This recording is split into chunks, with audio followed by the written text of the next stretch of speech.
zašto muškarci ne odrastaju? Gde sjedi majke ti da ti objasnim? Trenutak kada nam prije nego što smo po prvi put ugledali svjetlo dana gurnu sisu u usta i kaže sisaj. To ti je živa zaraza. Mašta eksplodira. Želja po sisi, mislim distrakciji i zabavi počinje da vrvi. Negdje godinu dana kasnije kaže sad nema više. Evo ti igračka. Čekaj malo. Kako to misliš nema više? Ma kakve bre igračke? Tu dolazi taj dodatni motiv. Ta želja po ispoljavanju bijesa.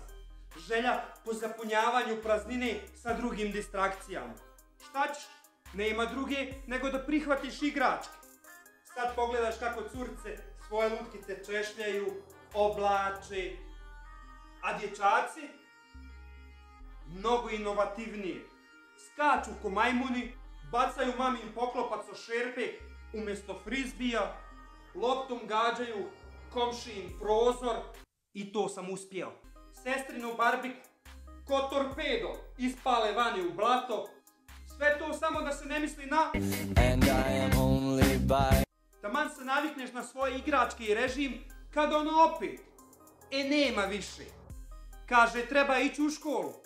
I eto ti, internet, telefon, video igrice, tehnologija, opet nam uvališe nove igračke. Pa dokle više? Stiže puberteta, bacaju se sve igračke. Kraj! Ma ne, proradili hormoni, razvio se drugi mozak. Pa sad došlo vrijeme da se opet traži nova igračka. Svi radari i senzori su nam sad usmjereni samo u jednu stvar.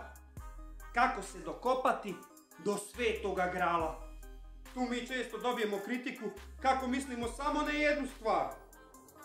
Ja bi tome radije rekao da smo fokusirani i 100% predani svome cilju. Znao sam ja tu i koji šamar popit. Ni kriv ni dužan. Kad se oženiš, moraš opet da tražiš nove igračke. Samo ovaj put tražiš hobije koji te stvarno čine sretnim. Pecanje, video igre, dronovi, kamere, bilo šta, samo da se malo odmakneš. Za ženu si onako samo još jedno dijete više, za koje mora da se brine. I najbolje je kad ti kaže, odrasti već jednom. Zašto da odrastem kad je i ovako super? Cijeli život ti svi guraju neke igračke pod nos, a onda očekuju da odrasteš. Pa kako? Muškarci ne odrastemo, mi postanemo veći i stariji, a naše igračke skuplje. Duboko u sebi uvijek ostanemo onaj mali dječak koji je polizao žice od struje, pa onda gledao kako mu velike tačke plešu pred očima. Onaj mali dječak koji je više puta krpio glavu nego gumu na biciklu. Što se tiče igračke, u životu prosječnog muškarca najskuplja igračka ti je cura. Ili bolje je rečeno, lov na curu. To ti je živi luksuz. Zato se bolje što prije oženi. Jeftinije je.